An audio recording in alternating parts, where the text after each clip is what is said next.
ಅಣ್ಣ ಅವ್ರೇನು ಅಂದ್ರೆ, ಅಯ್ಯೋ ನಾನು ಪಿ ಬಿ ಶ್ರೀನಿವಾಸ್ನ ಹಾಡ್ಸೋದು ಬಿಟ್ಬಿಟ್ನಲ್ಲ, ಅದು ಚೆನ್ನಾಗಿರಲ್ಲ ಅಂತ ಅವ್ರು ಪಾರ್ಟ್ ಮಾಡೋ ಸಿನಿಮಾದಲ್ಲೂ ಕೂಡ ಒಂದೊಂದು ಹಾಡನ್ನ ಪಿ ಬಿ ಶ್ರೀನಿವಾಸಕ್ಕೆ ಕೊಡ್ತಾಯಿದ್ರು.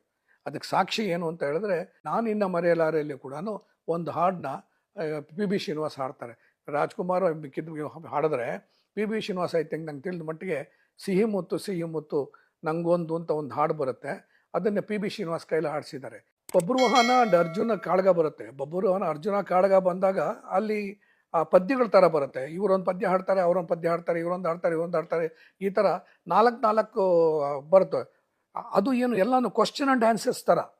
ಸೊ ಅದನ್ನಲ್ಲಿ ಒಂದು ಕಡೆ ರಾಜ್ಕುಮಾರ್ ಹಾಡಿದ್ರೆ, ಇನ್ನೊಂದು ಕಡೆ ಪಿ ಬಿ ಶ್ರೀನಿವಾಸ್ ಹಾಡ್ತಾರೆ. ಯಾಕೆಂದರೆ ಪಿ ಬಿ ಶ್ರೀನಿವಾಸು ಮೊದಲಿಂದ ಅವ್ರಿಗೆ ಹಾಡ್ತಿದ್ರಿಂದ ಅರ್ಜುನನಿಗೆ ಮೊದಲು ವಾಯ್ಸ್ ಕೊಟ್ಟರು ಪಿ ಬಿ ಶ್ರೀನಿವಾಸು. ಇಲ್ಲಿ ಬಬ್ರುವಾಹನನಿಗೆ ರಾಜ್ಕುಮಾರ್ ಹಾಡಿದ್ರು. ಇದು ಬಹಳ ಅಚ್ಚುಕಟ್ಟಾಗಿದೆ. ಅಲ್ಲಿ ಗೊತ್ತಾಗೋದೇ ಇಲ್ಲ ನಿಮಗೆ. ಇಬ್ಬರು ವಾಯ್ಸು, ಅದು ಮಗ ಅಪ್ಪನ ಬರ್ತಾ ಹಾಡೋದು ನಿಜವಾಗ್ಲೂ ನೋಡ್ತಾ ಇದ್ರೆ ಮೈ ರೋಮಾಂಚನ ಆಗುತ್ತೆ.